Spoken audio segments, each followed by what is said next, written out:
Nós estamos fazendo uma série sobre as bem-aventuranças. Começamos na semana passada e eu comecei falando da dificuldade que eu tinha em entender, algumas questões aí, principalmente o comecinho, quando Jesus fala, bem-aventurados os que choram, bem-aventurados, quer dizer, para eu ser bem-aventurado, e bem-aventurado significa feliz, para eu ser feliz, para eu ser bem-aventurado, eu preciso ser triste. É meio paradoxal, meio estranho. E algumas das coisas que Jesus fala nesse texto me pareciam como condições para a felicidade. E isso era muito esquisito, muito difícil de engolir. Falava, tem alguma coisa errada. E aí depois eu concluí que, na verdade, olhando mais profundamente, eu vi que ao contrário de uma lista de condições para a gente ser abençoado, as bem-aventuranças são uma demonstração de que Jesus vê o que nós estamos sentindo, vê o que nós estamos passando. Ele conhece as nossas dores, ele conhece os nossos desafios. E ele não despreza essas dores, ele não despreza esses desafios. Ele não vira e fala, não foi nada, deixa disso, isso é bobagem. Não, Jesus fala, olha, estou vendo. Ele começa o texto falando, Jesus viu as multidões, Jesus viu o que estava acontecendo, ele viu o coração das pessoas e falava, olha, quando você se sente assim, você é bem-aventurado, porque eu vou fazer isso, eu vou fazer aquilo, e para cada uma daquelas dores, para cada uma daqueles problemas, bem-aventurados os um consolo. E talvez se fosse hoje, Jesus iria falar, bem-aventurados os que não têm recursos financeiros, porque vão encontrar provisão em mim. Bem-aventurados os que lutam contra a depressão, porque em mim vocês vão encontrar a tranquilidade, vão encontrar a esperança. E assim por diante. Jesus olha para cada uma daquelas pessoas e ele vê o que elas estão sentindo e ele fala, eu estou vendo, e eu tenho um conforto para você, eu tenho um consolo para você. E ele começa o texto assim, ele começa falando sobre os pobres de espírito, que nós vimos que são aquelas pessoas que reconhecem a sua necessidade de Deus. Então espero que todos nós aqui tenhamos em algum momento na vida sido pobres de espírito, tenhamos reconhecido a nossa carência, a nossa necessidade de Deus.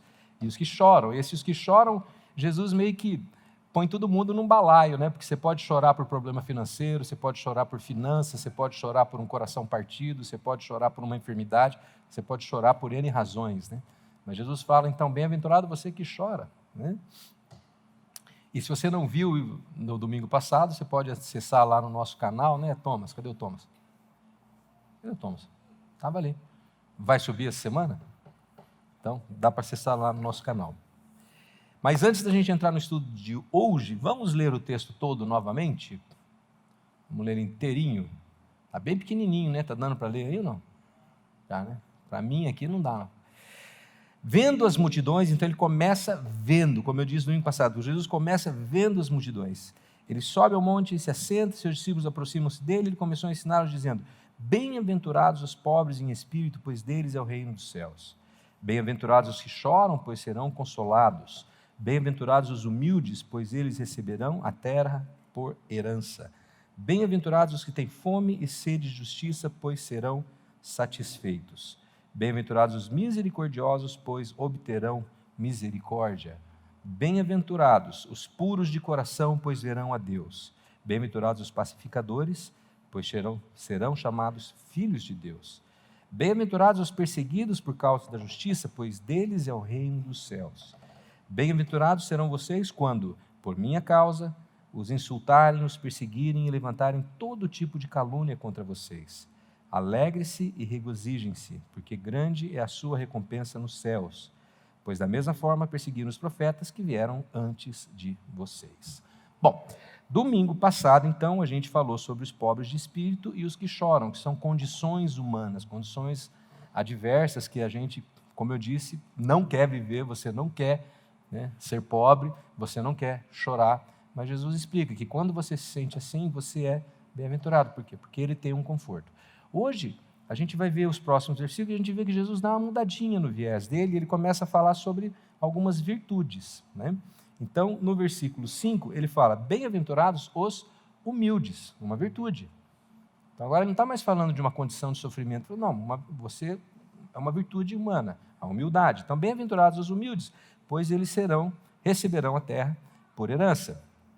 E eu acho que Eu não sei, eu acho que essa bem-aventurança é a mais desconfortável de todas. Acho que é pior do que chorar. Porque chorar, você chora mesmo, né? Você chuta o pé da cama, né? Você acerta o dedinho na quina da cama, você chora, né? Você fala, puxa, sou bem-aventurado. Né? Agora, humildade, fala sério, quem quer ser humilde? Né? A gente tem um quê com isso, né? E mais, assim, nós vivemos a era do oposto da humildade, não é verdade?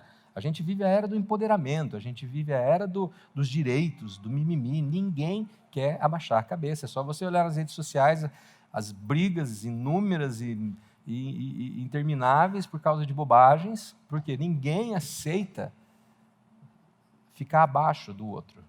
Ninguém aceita ser menos. Todo mundo quer ser mais, todo mundo quer aparecer mais, quer ter mais poder, quer ter mais influência. E humildade, gente, a gente pensa às vezes que tem a ver com dinheiro, né? Que não, aquela pessoa é humilde porque ela não tem dinheiro. Não, humildade não tem a ver com dinheiro. Porque você pode ser uma pessoa muito rica e humilde, e você pode ser uma pessoa muito pobre e não ser humilde. Com certeza você conhece pessoas assim, não conhece? Gente que é muito rica, mas é humilde, e gente que é muito pobre, mas que não é humilde. Então, humildade não tem a ver com dinheiro. Humildade tem a ver com uma atitude interior. Humildade tem a ver, basicamente, em você colocar o outro acima de você. Você aceitar que o outro tenha mais importância do que você. E aqui eu não estou falando também de baixa autoestima. Humildade não é ter baixa autoestima. Não, humildade é você. Eu sei o valor que eu tenho, eu sei o quanto eu me amo e amado sou, mas eu aceito que os outros estejam acima de mim, tenham mais destaque do que eu e sejam mais importantes do que eu. Mas eu não preciso falar, sou um coitadinho, um pobrezinho. Isso não é humildade. Tá? Isso não é humildade. Humildade é eu permitir que o outro esteja antes, mesmo quando ele não mereça. Humildade é aceitar eu perder uma discussão. É aceitar eu abrir mão de estar certo. Abrir mão de ter a última palavra. É deixar aquele cara me fechar no trânsito sem buzinar, sem xingar, sem jogar o carro em cima dele. Aí é difícil, hein? Agora eu vi que todo mundo... Tá vendo como você percebe aí quando... Né? A humildade, né? Né, Flávio? Isso é humildade. E é difícil. É difícil. É difícil. A gente confunde muito a humildade. A gente acha que a humildade é uma coisa, a humildade é outra. O verdadeiro humilde não se vê como merecedor de coisa alguma. Fala, não, o que vier é lucro. Eu não mereço, eu não exijo nada. Então eu não exijo. A pessoa humilde não fala o meu direito. Você não sabe quem eu sou. Ou sou filho do fulano. Humilde não dá carteirada, não dá canetada, não defende os seus direitos. Esse é o verdadeiro humilde. Esse é o verdadeiro humilde. E talvez seja justamente por isso que Jesus promete a eles a terra.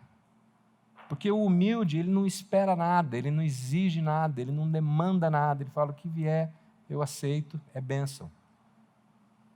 Mas eu não demando coisa alguma. Eu confio que Deus vai cuidar disso. Essa é a verdadeira humildade. Né? Tudo que vier para ele é bênção, por menor que seja, porque esse é o estado de espírito do humilde. Ele é simples de coração. Já o orgulhoso, ele se vê merecedor de grandes coisas. Né? Não, eu sou o cara. Eu preciso ter um lugar de honra. Eu preciso sentar na frente. Eu preciso ser o primeiro. Eu preciso receber ser mencionado. Ou eu preciso ser convidado. Eu preciso isso, aquilo, aquele outro, não sei o quê. Nananá. E ele se frustra. Por quê? Porque nunca vai ser o bastante. O humilde, o que vier é lucro. Ele se alegra com o que ele tem, com o que ele recebe, porque ele não espera nada. Já o orgulhoso, nunca é o bastante. Nunca é o bastante, porque ele sempre vai querer mais. Porque ele sempre vai se achar merecedor de mais. Vocês percebem a diferença? Né? E a Bíblia fala tanto sobre orgulho, mas eu comecei a olhar lá, eu falei, tem tanto texto, não vai dar para falar tudo. Então eu escolhi só um que eu acho que resume tudo. Quando vem o orgulho, chega a desgraça. Olha que palavra pesada, gente. Olha como é pesado isso. Quando chega o orgulho, chega a desgraça. Mas a sabedoria está com os Está com os? Por quê? Por que que quando chega o orgulho, junto com o orgulho vem a desgraça? Alguém sabe? Vou dar uma dica. Deus se opõe aos orgulhosos. Deus se opõe aos orgulhosos. Então, quando você permite que o orgulho domine a sua vida, você está se colocando debaixo da oposição de Deus. E com isso, vem a desgraça. Quer dizer, você está abrindo mão da graça. E não é que Deus vai tirar a graça, é você que está abrindo mão. Por quê? Eu sou orgulhoso, eu não preciso de nada. Eu sou o cara. O orgulhoso não reconhece a necessidade que ele tem. E por isso ele abre mão do favor de Deus. Ele abre mão. Tá? Mas a sabedoria está com os humildes. Por que a sabedoria está com os humildes? Vamos lá, me ajuda aí. Por quê? Por que o humilde se torna sábio? Por quê? Hã?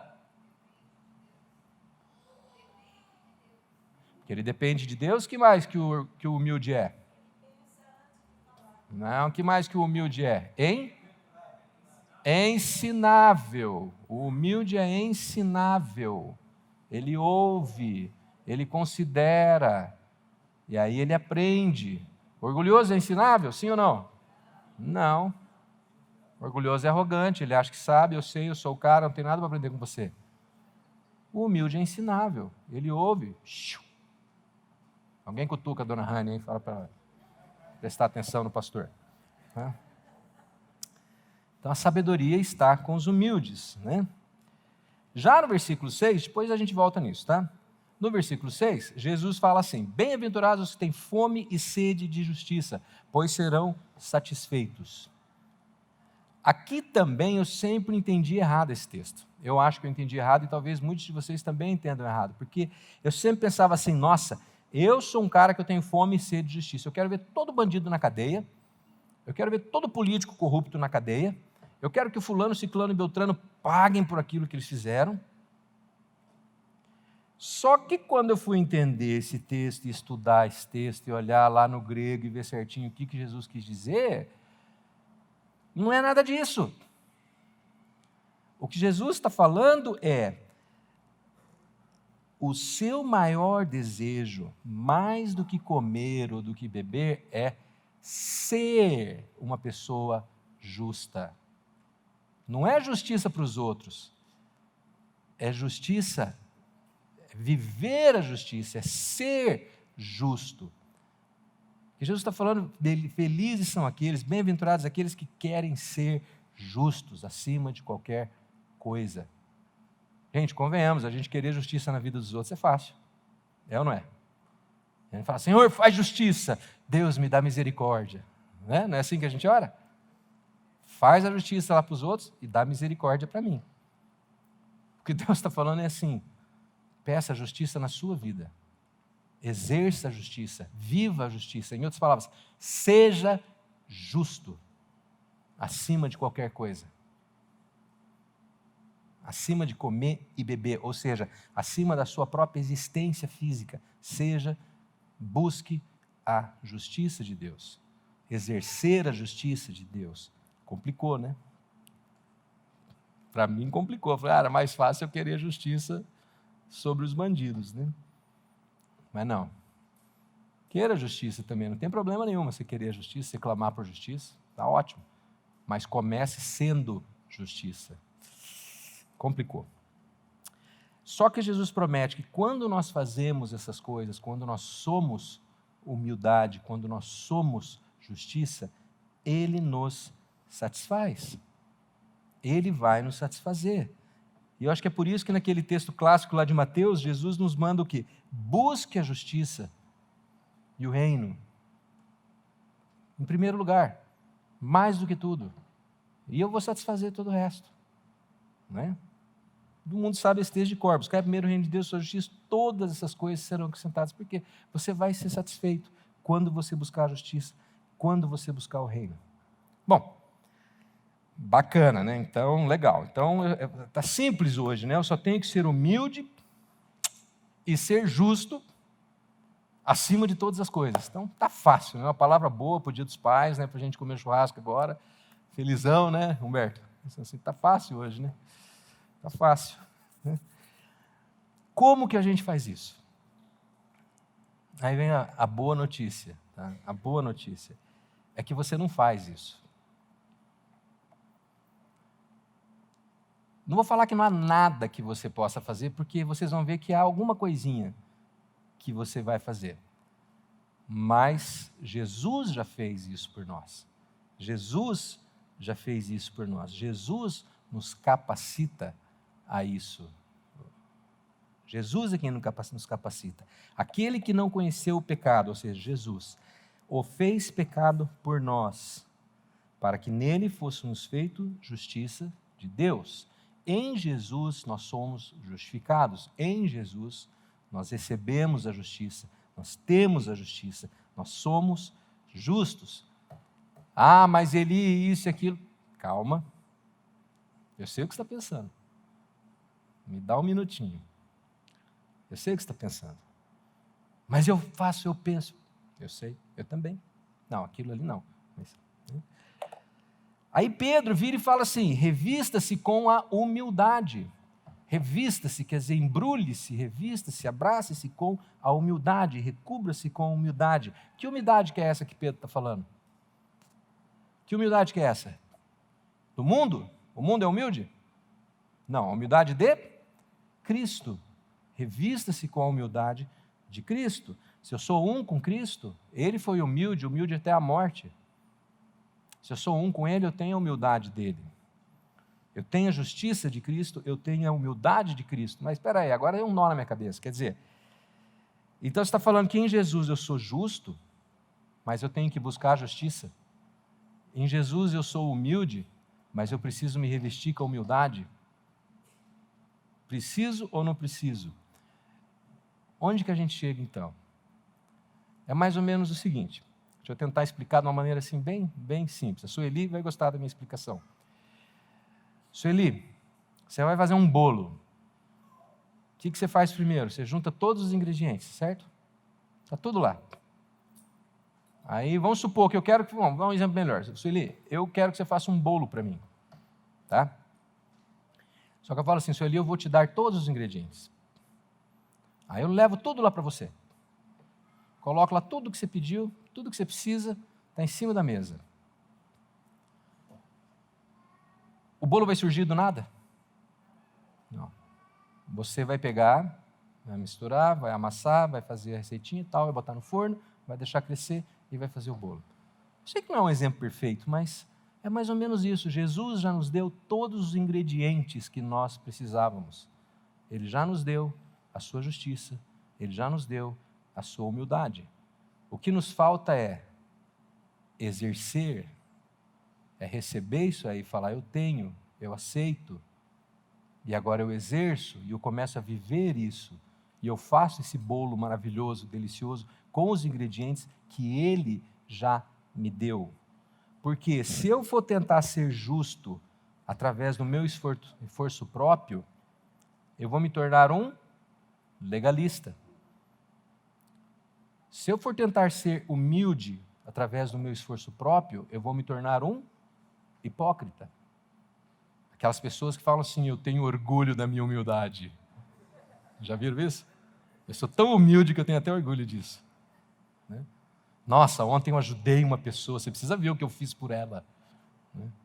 Já viram gente assim? Não é isso que Jesus está falando. O que Jesus está falando é o seguinte, você tem a minha humildade, você tem a minha justiça. Apenas viva isso, permita que isso venha à tona. Permita que isso flua através da sua vida, porque eu já te dei essas coisas. Eu já te capacitei, eu já te dei a matéria-prima. Cabe a você só uma coisa, decidir. É a decisão. O que eu escolho fazer? Lembra daquela série de televisão que tinha antigamente? Você decidir. Lembra disso? Você decidir o fim do programa? É mais ou menos isso. Jesus está falando, está aqui, está tudo aí. Agora, você decide. A cada situação da sua vida, você decide. Você vai ser justo Você vai ser humilde ou não? Você que decide. A escolha é sua. Você está capacitado. Você tem os ingredientes. Se você vai fazer ou não, a decisão é sua. Jesus não vai agir por você. Quem decide agir, quem decide pensar e fazer e falar as coisas somos nós. Jesus não decide por nós. Nós é que decidimos. Mas Jesus nos capacita. Jesus nos capacita. Vocês percebem a diferença, gente? Entre a gente tentar viver num esforço próprio, num legalismo, não, eu tenho que agir assim, eu tenho que fazer desse jeito, eu tenho que pensar desse jeito, ou simplesmente você permitir que o Espírito Santo flua e te leve a agir da maneira que Jesus ensina. É muito diferente.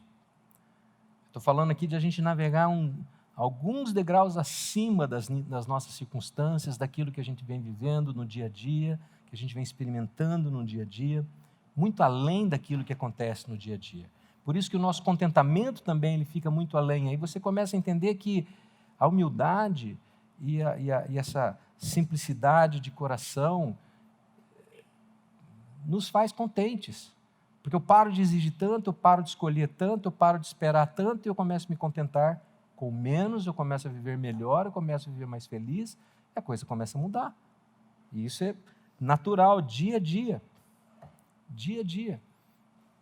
E da mesma maneira na justiça, eu começo a exercer a justiça, eu começo a querer fazer as coisas de acordo com aquilo que Jesus espera, com o que eu sinto que é correto no meu coração, e eu começo a viver mais em paz, porque não tem mais culpa, não tem acusação, não tem mais medo, mas é algo interior. E eu quero viver nesse nível, eu quero experimentar esse nível. Obrigado, querido. A passarela Simone Joyce. Eu quero viver assim, eu quero experimentar a justiça, experimentar a humildade, falar com humildade, viver com humildade. Mas vou confessar uma coisa para vocês agora. E aí, para de gravar aí, viu? Depois a gente edita essa parte, né? Isso não é muito fácil. Nem sempre é muito fácil. Talvez o problema seja só comigo, sabe? Mas eu confesso que eu tenho dificuldade, às vezes, de ficar firme em certas decisões e certas coisas, né? Certas maneiras de agir. Eu não sei, acho que é só comigo. Mas às vezes não é fácil. E eu entendo bem aquilo que Paulo fala, sabe? Quando ele diz assim, o que eu quero fazer eu não faço, o que eu não quero eu faço. Parece que é assim, né? Alguém mais aí se sente assim, né? Acho que é só eu, né? Parece que tudo conspira contra. Não é? Você decide, não, eu vou agir dessa maneira, eu quero fazer isso aqui é a melhor maneira, isso aqui que é certo. Parece que tudo conspira. Talvez tenha a ver com o fato do mundo estar no maligno, né? O mundo está sob domínio do mal e a gente está no mundo ainda. Mas eu percebo claramente, muito claramente, que se eu não ficar firme, se eu não decidir por algumas disciplinas, e aí é uma palavra que ninguém gosta de ouvir, disciplina, mas se eu não decidir por algumas disciplinas, como oração, palavra, tempo com Deus, devocional, comunhão da igreja, comunhão dos irmãos, se eu não ficar firme nessas disciplinas, eu tenho muita dificuldade de viver a humildade e a justiça de Deus. Mas eu tenho certeza que eu estou falando algo que é só comigo que acontece. Acho que vocês todos estão livres disso, né? Sim ou não? Eu acho que é por isso que Paulo nos manda enchermos com o Espírito Santo. E eu sei que quem está na missão há mais tempo já cansou de ver eu falar sobre esse versículo, porque eu estou sempre falando sobre isso. Mas é que a gente não consegue fugir disso, né, Sérgio? Porque tudo decorre disso. Por quê? Porque a humildade, a justiça são frutos do Espírito. E eu só vou conseguir viver isso espontaneamente, de dentro para fora, sem hipocrisia, sem legalismo, se for pelo Espírito, se surgir do Espírito, se vier do meu interior. Então não dá para a gente fugir disso. E aí Paulo vem e manda a gente viver pelo Espírito. Olha que interessante esse texto. Vivam pelo Espírito, de modo nenhum satisfarão os desejos da carne. Que Paulo está falando o seguinte: você quer viver de fato a justiça? Você quer viver de fato a humildade de Jesus? Você quer? Você quer isso? Sim ou não? Sim ou não? Sim? Então viva pelo Espírito. Caramba, como que eu vivo pelo Espírito? Busque o Espírito, como se não houvesse amanhã. Busque a Deus, entre na presença de Deus, cultive a presença de Deus, em primeiro lugar na sua vida. Jesus já deu a matéria-prima, Jesus já deu tudo o que você precisava, Jesus deu a vida dele para você poder fazer isso, para você poder ter acesso a ele, para você poder viver assim. Mas de fato, os nossos sentimentos, os nossos desejos, o mundo conspira contra tudo isso. O mundo não quer que você viva assim. As suas emoções não querem que você viva assim. Vai ficar legal um efeito especial lá. Uou! Fala assim, nossa, o pastor bebeu. Então a nossa parte é apenas duas, né? Uma ou duas. Eu falei lá atrás, né? Calma que tem alguma coisinha aí para a gente fazer. Primeira coisa, assumir a nossa posição em Jesus. Falar, não, eu tenho Jesus. Se eu tenho Jesus, eu tenho a matéria-prima. Se eu tenho Jesus, eu tenho a justiça habitando em mim.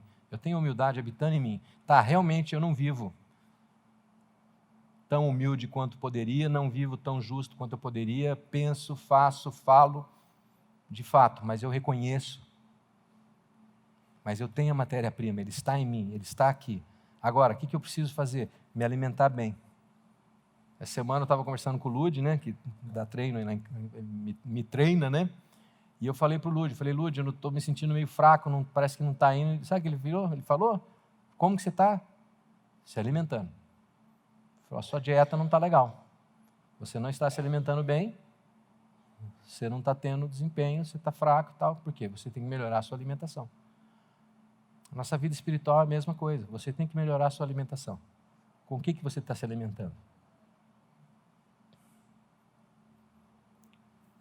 Não quero ser chato, não quero ser legalista, não quero ser cruel, mas pensa, quanto tempo você gasta vendo TV, assistindo séries, ou no YouTube, ou no Facebook, ou sei lá o que você gosta de fazer para entretenimento, e quanto tempo você passa na presença de Deus? Não estou falando que você não possa se divertir, que você não possa ver TV, você pode, eu vejo TV, eu assisto minhas séries e tal, mas como você se alimenta? O que você joga para dentro do seu corpo?